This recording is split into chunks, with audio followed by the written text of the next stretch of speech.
बिना संघर्ष कोई महान नहीं होता, बिना कुछ किए जय जयकार नहीं होता। जब तक नहीं पड़ती हथौड़े की चोट, तब तक तो कोई पत्थर भी इंसान के लिए भगवान नहीं होता। हेलो एवरीवन, मैं खुशबू और आप देख रहे हैं आपका अपना यूट्यूब चैनल एजुकेशन टेक फिलो। तो आज की वीडियो में हम पढ़ने वाले हैं भारत के प्राचीन इतिहास के बारे में, जिसका आज का हमारा टॉपिक होगा ताम्रपाषाण काल। ताम्रपाषाण काल के बारे में आज हम इस पूरी वीडियो में बहुत ज़्यादा डिटेल से पढ़ने वाले हैं कि ताम्रपाषाण काल क्या था, इसकी क्या क्या विशेषताएं थी, लोग किस तरह से अपना जीवन यापन करते थे। इससे प्रीवियस वीडियो में हम पाषाण काल के बारे में बहुत ज़्यादा डिटेल से पढ़ चुके हैं कि पाषाण काल को किन किन भागों में डिवाइड किया गया था, किस तरह से मानव में चेंजेस आते गए टाइम के साथ साथ। तो अगर आपने वो वीडियो नहीं देखी तो नीचे डिस्क्रिप्शन में ऊपर कार्ड में आपको वो वीडियो मिल जाएगी। तो चलिए शुरू करते हैं आज की वीडियो। तो सबसे पहले हम ताम्रपाषाण काल जान लेते हैं कि ये कौन सा टाइम पीरियड है, किस टाइम की हम बात करेंगे ताम्रपाषाण काल में। तो यह 3500 ईस्वी पूर्व से 4000 ईस्वी पूर्व के बीच का काल माना जाता है हमारा ताम्रपाषाण काल। अब हम ये जान लेते हैं कि ताम्रपाषाण का अर्थ क्या होता है। इसकी अगर हम मीनिंग हिंदी में निकालें डिटेल में तो क्या मीनिंग निकलेगी। तो सबसे पहले ताम्र, ताम्र का मतलब होता है तांबा या फिर कांसा या लोहा।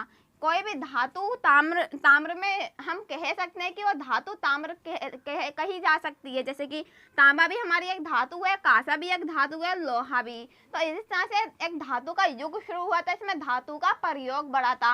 अब पाषाण का अर्थ तो आप जानते ही हैं, पत्थर। तो ताम्र पाषाण से मिलकर बना तांबा और पत्थर। तांबा पत्थर का जब प्रयोग किया जाने लगा मनुष्य के द्वारा, तभी यह ताम्रपाषाण युग कहा जाने लगा। देन उसके बाद तांबे का सर्वप्रथम उपयोग 15000 ईस्वी पूर्व से शुरू हुआ था। तो तांबे का सबसे पहला उपयोग करना शुरू हुआ था वो 15000 ईस्वी पूर्व से हुआ था। फिर उसके बाद तांबे का, लोहे का और कांसे का प्रचलन बढ़ता चला गया था। और अब आप जानते हैं कि आज हम कितना ज़्यादा धातुओं का प्रयोग करते हैं। देन उसके बाद लोग ग्रामीण समुदाय के थे। लोग जो थे ताम्रपाषाण युग में ग्रामीण समुदाय के थे, गांव होते थे, गांवों में लोग रहा करते थे। जैसे कि हमने पाषाण काल में पढ़ा है कि जब पूर्व पाषाण काल था तब लोग गुफाओं में रहते थे। दिन जब नव पाषाण काल आया तो उसके बाद लोगों ने घरों में रहना प्रारंभ कर दिया। तब घरों में रहते रहते गांव का निर्माण हो गया था। दिन लोग ग्रामीण समुदाय के हो गए थे। उसके बाद ताम्रपाषाण कालीन संस्कृति। अब ताम्रपाषाण कालीन कौन कौन सी संस्कृतियां हैं उनके बारे में हम डिटेल में पढ़ने वाले हैं। तो ताम्रपाषाण कालीन संस्कृतियों को 3 पार्ट्स में डिवाइड किया गया है। अब वो 3 पार्ट्स क्या क्या है मैं आपको बताती हूँ। सबसे पहले पूर्व हड़प्पाई, उसके बाद जो सेकंड है वो हड़प्पाई, और जो हमारा थर्ड और लास्ट है वो उत्तर हड़प्पाई। आप जानते हैं हड़प्पा सभ्यता के बारे में। हड़प्पा सभ्यता एक ऐसी सभ्यता थी जो कि नगरीय सभ्यता थी, पर हम यहाँ पे पढ़ेंगे कि ग्रामीण समुदाय में ग्रामीण सभ्यता के बारे में। तो सबसे पहले जो हमारी सभ्यता है वो है पूर्व हड़प्पाई। हड़प्पा सभ्यता के आने से पहले जो सभ्यता थी उसे पूर्व हड़प्पाई सभ्यता कहा जाता था। तब इसमें कौन कौन सी सभ्यता थी, जैसे कि चौथी संस्कृति। चौथी संस्कृति एक संस्कृति हुई है हड़प्पा सभ्यता से पहले, और कहाँ हुई है, बीकानेर क्षेत्र। ये आपको भारत का मैप दिखाई दे रहा होगा। देन यहाँ कहीं पे ये बीकानेर पड़ता है, राजस्थान के साइड ही।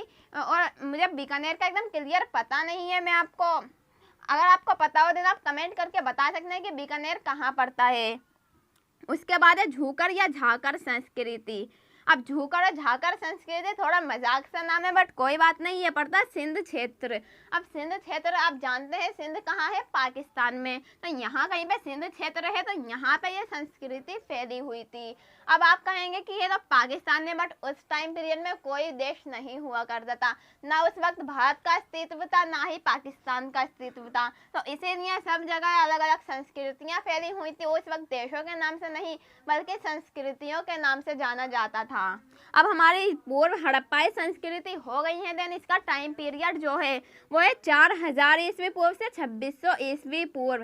जो इसका टाइम पीरियड है, इसका काल माना जाता है वो 4000 से 2600 ईस्वी पूर्व माना जाता है। अब हम देख लेते हैं हड़प्पा सभ्यता के बारे में। हड़प्पाई संस्कृति जो थी तो आहार संस्कृति, हड़प्पा के साथ में एक आहार संस्कृति भी फैली हुई थी जो कि राजस्थान में थी। आप जानते हैं राजस्थान पड़ता है यहाँ इस जगह पे राजस्थान पड़ता है, तो यहाँ पे ये संस्कृति फैली हुई थी। उसके बाद OCM गणेश्वर संस्कृति। अब गणेश्वर संस्कृति भी अस्तित्व में आई थी उस टाइम पे, तो गणेश्वर संस्कृति में भी लोग ग्रामीण समुदाय के ही थे। बट एक हड़प्पा सभ्यता ही ऐसे संस्कृति थी जो नगरीय सभ्यता थी, जिसके बारे में हम बहुत डिटेल से अपनी नेक्स्ट वीडियो में पढ़ने वाले हैं, तो आप उस वीडियो का ज़रूर देखें, क्योंकि हड़प्पा सभ्यता के बारे में बहुत ज़्यादा क्वेश्चन पूछे जाते हैं, क्योंकि तभी से हम भारत के इतिहास का प्रचलन शुरू हुआ था कि भारत का इतिहास हड़प्पा सभ्यता की शुरुआत से ही प्रारंभ हुआ था। देन उसके बाद जो हमारा OCM गैरिक मेदभांड संस्कृति।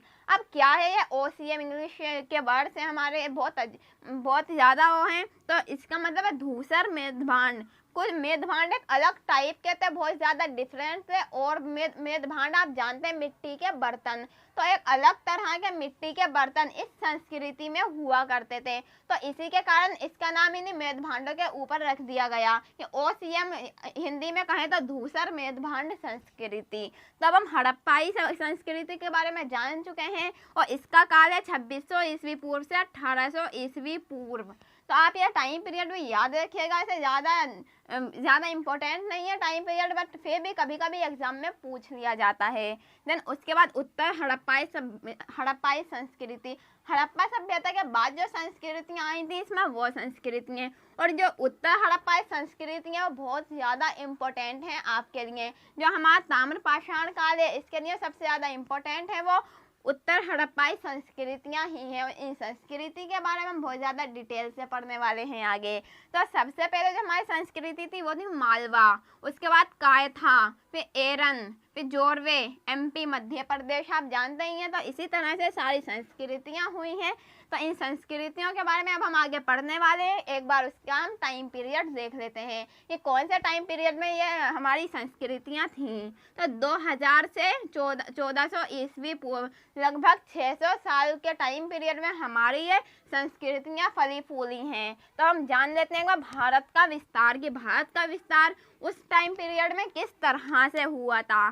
तो सबसे पहले पश्चिमी महाराष्ट्र, आप जानते हैं कि महाराष्ट्र ये हमारे यहाँ पर स्थित है, तो पश्चिमी महाराष्ट्र हमारा पश्चिमी महाराष्ट्र हो गया। देन उसके बाद दक्षिण पूर्व राजस्थान। अब दक्षिण पूर्व राजस्थान में से राजस्थान है हमारा, तो हमारा ये वाला हिस्सा दक्षिण पूर्व राजस्थान हुआ, और उसमें आहार और गिलुद संस्कृति फैली हुई थी। हम यहाँ पर भी पढ़ चुके हैं, आहार संस्कृति राजस्थान में थी।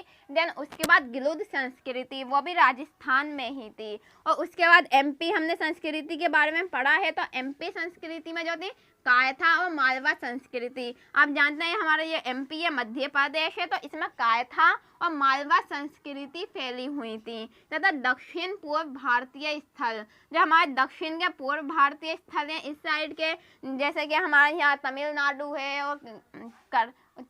है और भी आंध्र प्रदेश है, इसी तरह से बहुत सारे राज्य हैं हमारे इधर भी। तो यहाँ पे अन्य संस्कृतियाँ फैली हुई थी। मैं आपको मैप के द्वारा इसलिए समझा रही हूँ ताकि आपको बहुत अच्छे से समझ आ जाए कि हमारी कौन सी संस्कृति किस राज्य में थी। तो कभी कभी हम मैप में भी हमारा पूछ लिया जाता है कि संस्कृतियों को मैप में दर्शाओ। तब हम आगे देख लेते हैं मालवा संस्कृति के बारे में, कि मालवा संस्कृति के क्या क्या विशेषताएं हैं, क्योंकि यह संस्कृति आपकी बहुत ज़्यादा इम्पोर्टेंट है। तो मालवा से प्राप्त मेदभांड, मैं आपको बता चुकी हूँ मेदभांड क्या होते हैं, एक बार फिर से बता देती हूँ। मिट्टी के द्वारा बनाए गए बर्तन मेदभांड कहलाते हैं। देन मालवा से प्राप्त मेदभांड ताम्रपाषाण मेदभांडों में सर्वश्रेष्ठ हैं। जो ताम्रपाषाण मेदभांड है उनमें सबसे ज़्यादा जो मालवा के मेदभांड है वो सर्वश्रेष्ठ हैं, मतलब बहुत ज़्यादा महत्व है मालवा के मेदभांडों का। उसके बाद सबसे विशिष्ट उत्खनन महाराष्ट्र में हुआ। उत्खनन में होता है खुदाई करना, कहीं पे खोज करना किसी भी चीज़ की। तो सबसे विशिष्ट में सबसे ज़्यादा तकनीकी से, सबसे ज़्यादा बारीकी से जो उत्खनन हुआ है, खोज हुई है, वो कहाँ हुई है? महाराष्ट्र में। ये हमारा महाराष्ट्र है जहाँ मुंबई भी पड़ता है, पुणे मुंबई पड़ता है। तो इसी तरह से यहाँ पर बहुत ज़्यादा बारीकी से खोज की गई थी। मैं आपको क्षेत्र बता देती हूँ। अब ये क्षेत्र कौन से संस्कृति के ये है? ये जोरवे संस्कृति के क्षेत्र हैं। तो अहमदनगर आप जानते हैं एक स्थान है, एक राज्य है। तो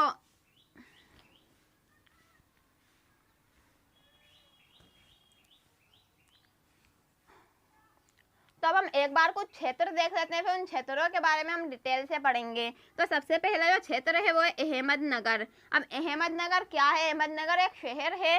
तो उस शहर में जोरवे, नेवास और देमाबाद संस्कृति फैली हुई थी। तो जोरवे संस्कृति के बारे में हम आगे पढ़ने वाले हैं। देन उसके बाद और पुणे आप जानते हैं यहाँ गुजरात में है पुणे, इस स्थान पर। तो पुणे में चंदौली, सोनगांव और इनामगांव नाम की संस्कृति फैली हुई थी। तो इनको आप बहुत अच्छे से याद रखिएगा कि अहमदनगर में जोरवे, नेवास और देमाबाद संस्कृति फैली हुई थी और पुणे में चंदौली, सोनगांव, इनामगांव संस्कृति फैली हुई थी। अब ये 6 स्थल जो हैं ये जोरवे संस्कृति के हैं। हमने यहाँ पढ़ा था जोरवे एक संस्कृति है, तो इस जोरवे संस्कृति के ही यह 6 स्थल हैं। तो अब एक बार और डिटेल में जान लेते हैं हम कि जोरवे संस्कृति क्या थी। ग्रामीण संस्कृति थी। हम जानते हैं कि ताम्रपाषाण काल ग्रामीण काल था, तो जोरवे संस्कृति भी ग्रामीण संस्कृति ही थी। इसका सबसे बड़ा स्थल देमाबाद था। हमने यहाँ पढ़ा है देमाबाद, तो सबसे बड़ा स्थल था देमाबाद। कई बस्तियां जैसे देमाबाद और इनामगांव में नगरीकरण की प्रक्रिया प्रारंभ हो गई थी।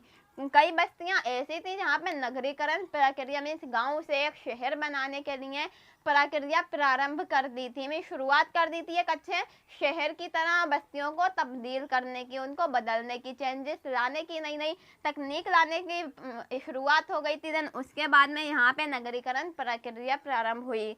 उसके बाद द्विस्तरीय निवास का प्रमाण मिलता है। अब द्विस्तरीय प्रमाण क्या है? मीन्स एक स्तर देन 2 स्तर। आप जानते हैं कि हमारे यहाँ भी जैसे मिडिल क्लास और लोअर क्लास, अपर क्लास, इस तरह से समाज बटे हुए हैं, लोग बटे हुए हैं इसी तरह से। तो उस टाइम पीरियड में भी हमें द्विस्तरीय निवास देखने को मिलते हैं कि 2 टाइप के घर होते थे। निवास का मतलब घर होते हैं, रहना होता है, तो 2 टाइप के होते थे, एक अमीर लोग, एक गरीब लोग। तो इसी तरह से सामाजिक असमानता का प्रारंभ हो गया था।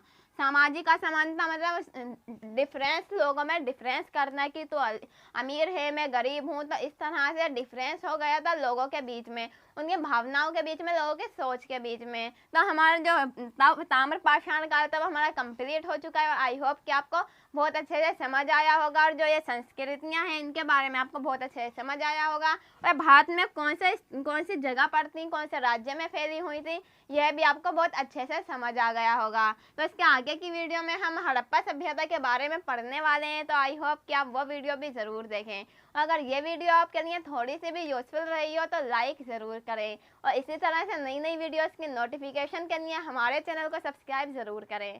सो thank you for watching education tech फिलो।